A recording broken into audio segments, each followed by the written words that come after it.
I'm Michelle, And I'm Catherine, and we're here at the Healthy Hurried Human podcast. where we talk about keeping pace in a world that never slows down. Welcome back. This is a good one. I think we say that every time. Thankfully, we think they're good. Yeah, All right. Good. No losers in the bunch. We love our stuff. My very first day of working with Foxygen Consulting, you were giving brief overviews of your methodology and what you use and Products, yeah. products, tactics. And I got stuck on healthy inner circle. I remember vividly sitting in your office going, wait. This was such a significant concept to me about a tool I wish I had had sooner in my life. Right. And I just thought it was it just was mind-boggling to me, and it made so much sense. And we had a big conversation about what is it? How does it show up in your life? And then what does it mean at work? So we may not be able to get into all of the nuances of this. Oh, we're not. And I know that we have developed training sessions and products out of this to use specifically for the workplace in two very different categories that we're going to talk about. But this is one of the ones that, to me, is a foundation of how I was introduced to the company. Yeah. So let's discuss Healthy Inner Circle. This is something that you put together in a package. So I think of it as your product. Yeah. And I am excited to present it to our listeners. So why don't you start off this time by explaining really what Healthy Inner Circle is? I don't think we need to explain why it's on the wheel, because I think the importance of it is going to make sense. Yes, I think that's gonna prove itself.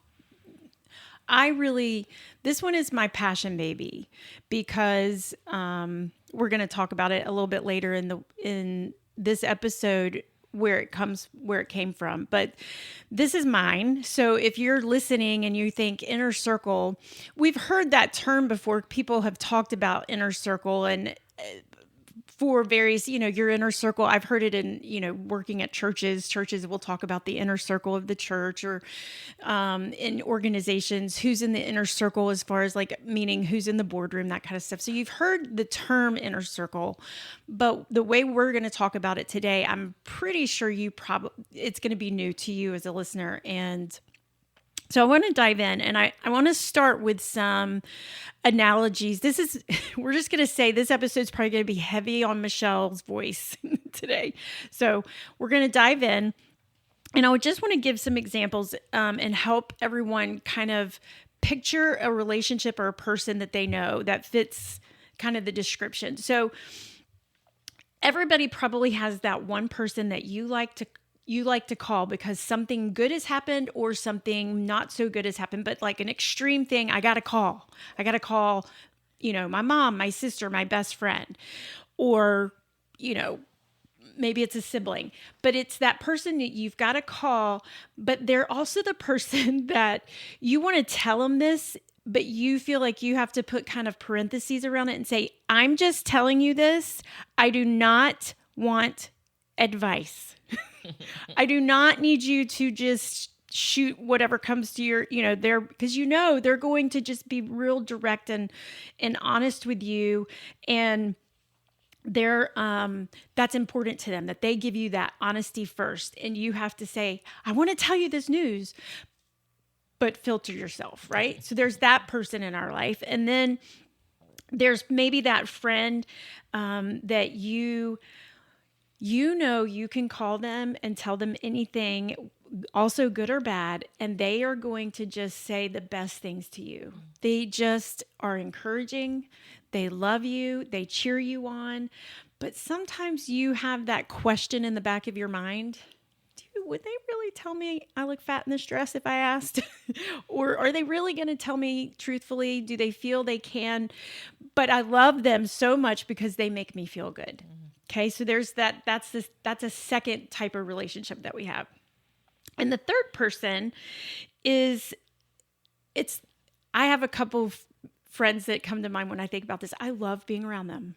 I love our time together. And it sometimes is few and far between. You love to spend time. You love to hang out. And when you're with them, you can go till 2 a.m. when, you're middle-aged and you don't normally stay up till 2 a.m. But with them, you can, because you just have such a great time. And sometimes it's not you just don't have enough time to get Yeah. everything packed in. That's right. But when the world becomes small or hard, or you have a big, great cheering moment, they're not really there. They don't really have the time to fit you in, or they can't come to your celebrations, or they can't be there when, you've lost a parent or your child's going through something hard. They aren't there for those kind of things, but you love them and you love to be around them, but they just don't quite have it to be there for you when you emotionally need them. And so those three attributes, what I've just described in three different people, are honesty, emotionally available. Well, I went honesty, encourager, emotionally available. When we talk about inner circle, I want, as the listener, I want you to imagine a bullseye, the three circles, a bullseye circle, little circle, medium circle, large circle. All encompassing each other. All encompassing each other. And when you see that, I want you to put yourself in that inner circle, and I want you to think of who is in that inner circle, that small circle. Center. It's supposed to be small for a reason, because we can't really have the capacity to have 12 people in our inner circle. As the resident expert, I would like to challenge this. So what we're looking for is not a person for each attribute. Okay. And this is what people do is I listed 3 different scenarios with 3 different people. We're looking for people in our inner circle who bring all 3 of those attributes to us by themselves. And so what we tend to do as human beings is collect the person who's going to be honest, and they're there, and we collect the person who's our encourager, and they're there, and we collect the people who are going to be emotionally available for us, and they're there. But inner circle really should be all encompassing to one individual brings all of those 3 things to us. And the way I like to describe inner circle assessing or what is appraisal is the way that you would pick up a cereal box to say, should I eat the cereal or should I not? Let me look at the side, and I'm looking at the nutritional facts. Is it too much sugar? Is it enough protein for this what I'm going to eat it for, right? Or when I'm going to have it, for breakfast or a snack. And when we think of inner circle, we tend to, as human beings, to put people in it because they're related to us or our history. So, well, that's my mother or that's my sister. They have to be my inner circle. They should be. We think they should be. That's right. Because they're related to us, or because they've been my best friends since 5th grade. They should be my... Society tells us. That's right. It should be that way. And it's really hard when, we've been through this training. We watch people go through this process when we're teaching this of understanding that it's okay. A lot of times our role when we're doing the training is giving people the okay and the grace to say, you can move. You can move your mom. You can move your sister. You can move your dad to the second circle. First of all, we make light of this, but it's a really true thing. You're not putting this on a t-shirt. You're not sending a memo. This is your emotional, nutritional, inner thoughts. Not to be spoken out loud. That's right. And so it's okay. It does not change their value. That is also really key to understand, is when we move somebody who we've been in relationship our whole life because we're related to them, or a long time, to the second circle or the third, does not change their value to us. It doesn't lessen how much we value them. What it does is it sets us up for success in being in relationship with them. Because when we understand I love when you get that look on your face. I love it, because I'm like, she has a great question coming. It was say what? Okay.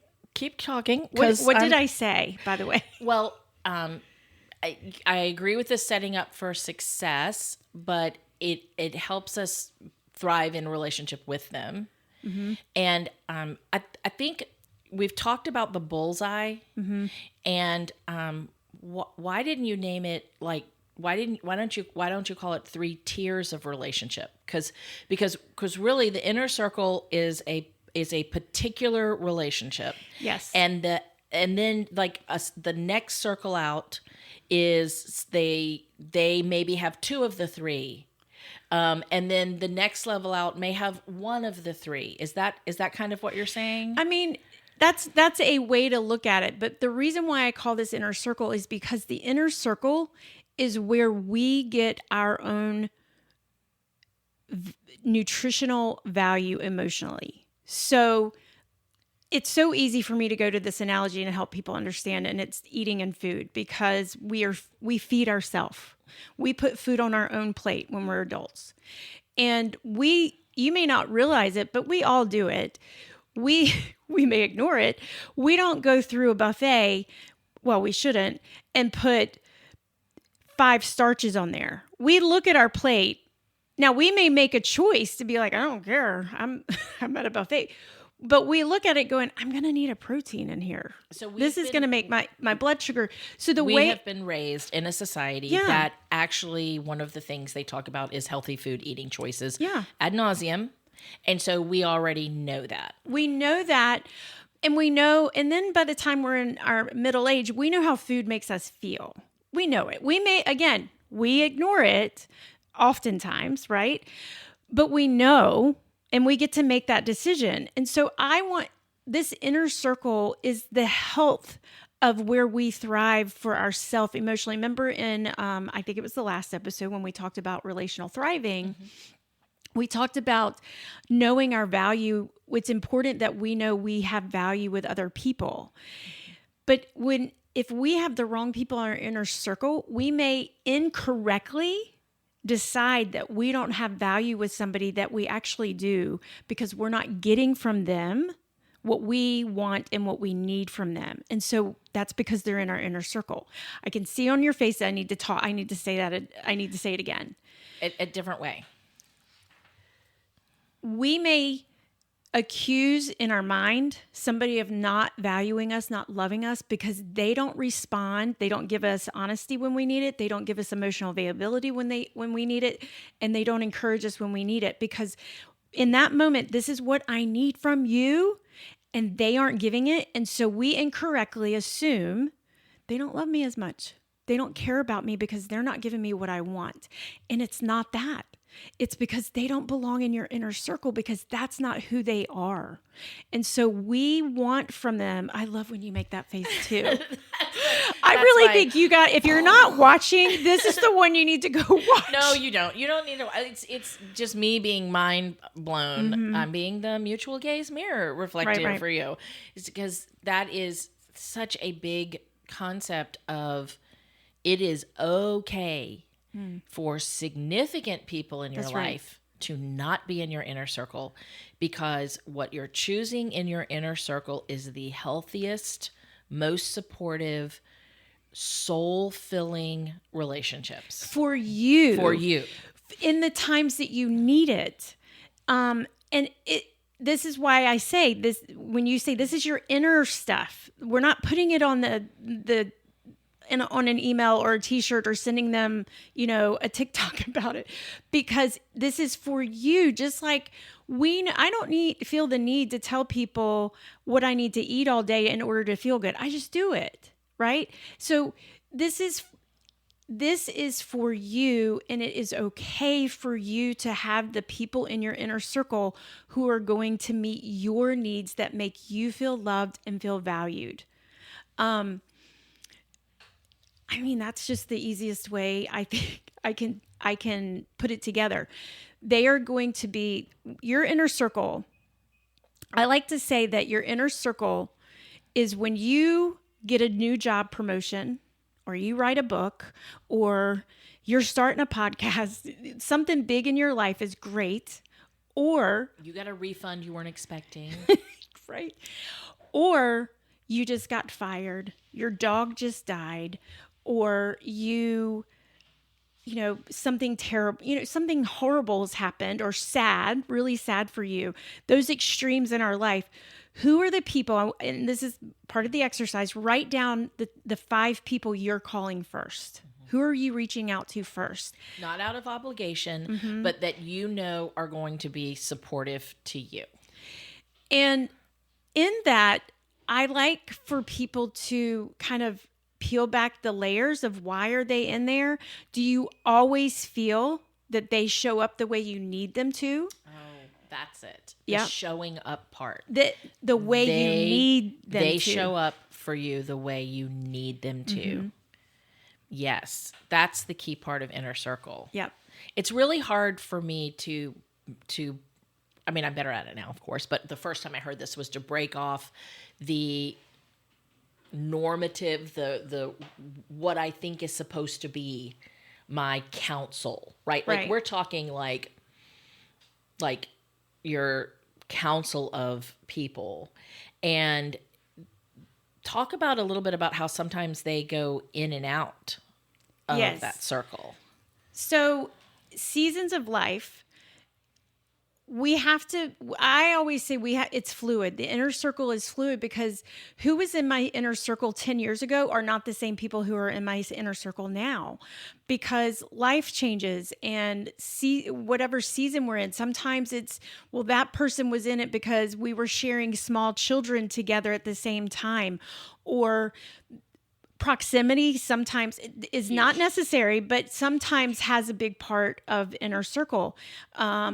Just where we are in life dictates who can be in your inner circle. And that's okay. Again, it doesn't mean when they I always say that inner circle fence is liquidy. They can float in and they can float out. And it's never a get out. I don't promote get out of my inner circle kind of mentality, but just a knowing. It's a revelation, and it's okay. It's okay. Like, this isn't working right now, and it's all right. Yeah. And I have friends of mine that I knew if I was in a crisis and I called them and I said, I need you to show up in my life, they would do the best they can, but they're not emotionally available right now. Right.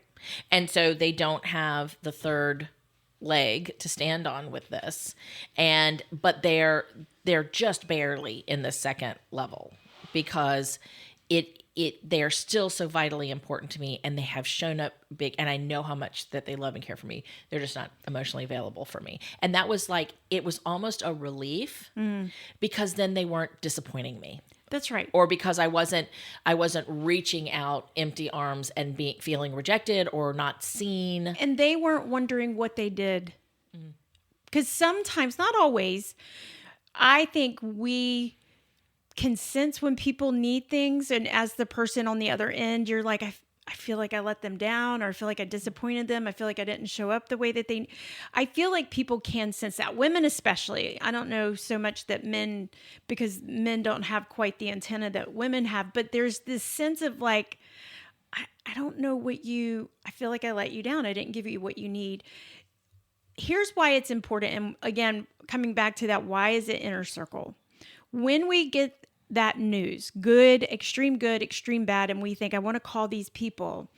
If we know who's in our inner circle and they are able to give us those 3 things,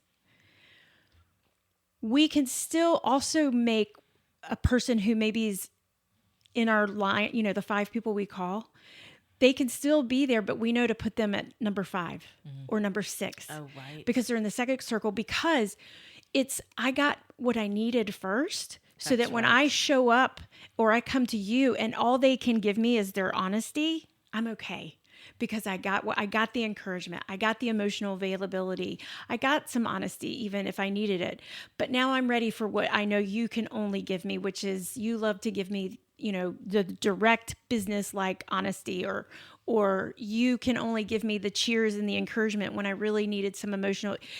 We can get from them what they are able to give us, because we're filled up. So what I hear you saying is we also reset our expectations That's right. for the people that are in our lives. We may have a significant person in our life, and instead of staying constantly disappointed because we've reached out, they've been blank, they don't celebrate, they're not honest, whatever it is, when it's almost like we're no longer delusional about that relationship, it's not harmful to us. We know how they're going to show up. That's They've right. consistently shown up in a certain way.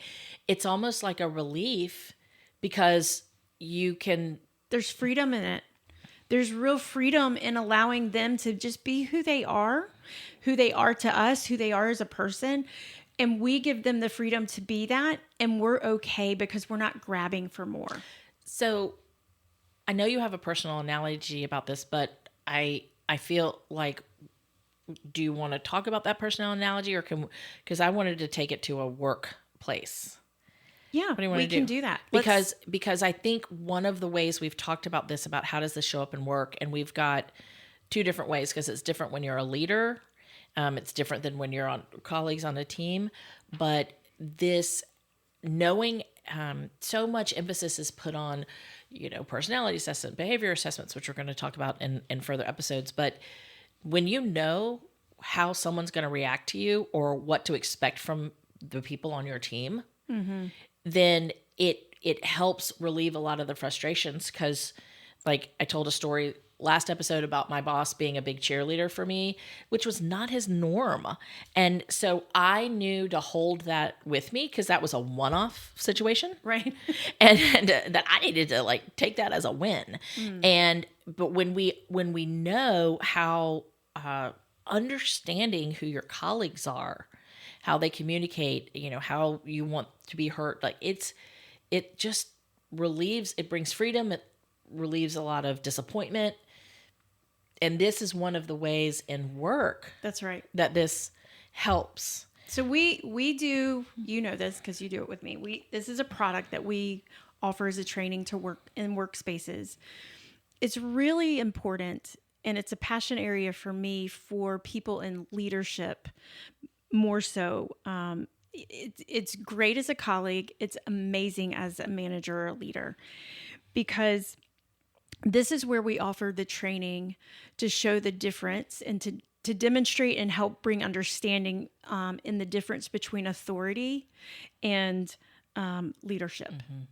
Because so many people are in management roles and leadership roles, and it's our society. If you're in that role, you bring authority. Authority.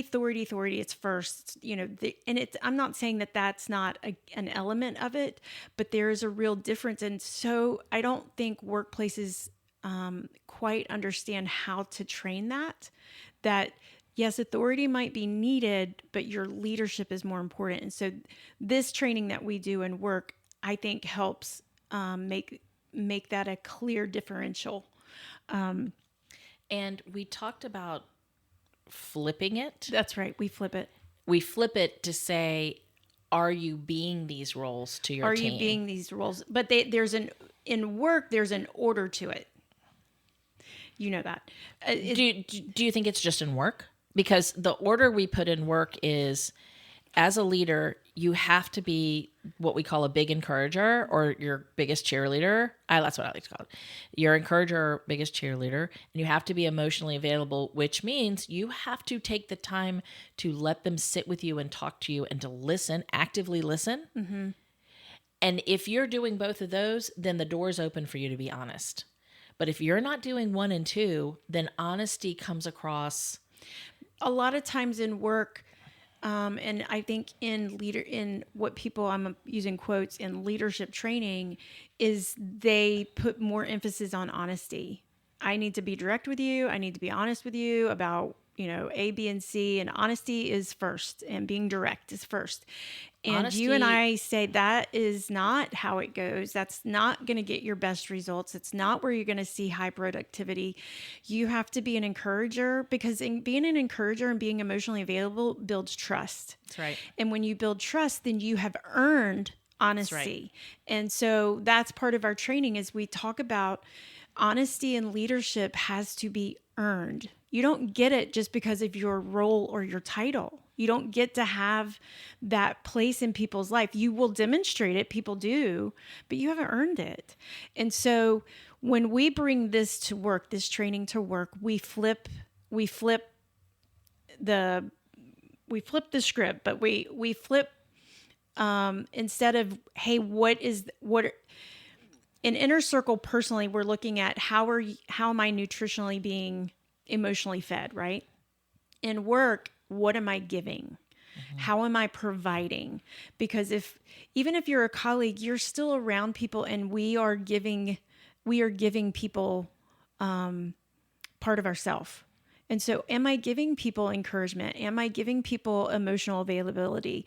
Am I being honest with people where I feel I've earned that place to be honest? Am I giving it? But it's really important in management and leadership that we're demonstrating these things. The results that we have found is that people want to follow a leader that treats them this way. I used to say, and all the time, there is a reason men followed Patton into battle. World War II reference. It wasn't because it was going to be easy, and he told them it wasn't going to be easy. But there was a reason that they followed him. Great leaders have a following for a reason.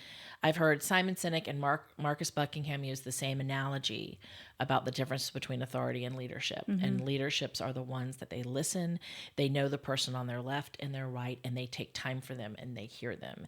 And Healthy Inner Circle is the tool that we have for the training for leadership. It's fun, it's refreshing, and it will change the perspective your people have for you. Healthy Inner Circle, we are not going to have enough time. I would just like to say that I think the next time we talk about Healthy Inner Circle, I really want to dive down into the story about how you came to this, because we did not have time for it today. And then there's another twist about psychological safety at work. Yes. Because that was the one that I kept saying over and over again. How in the world do you apply this at work?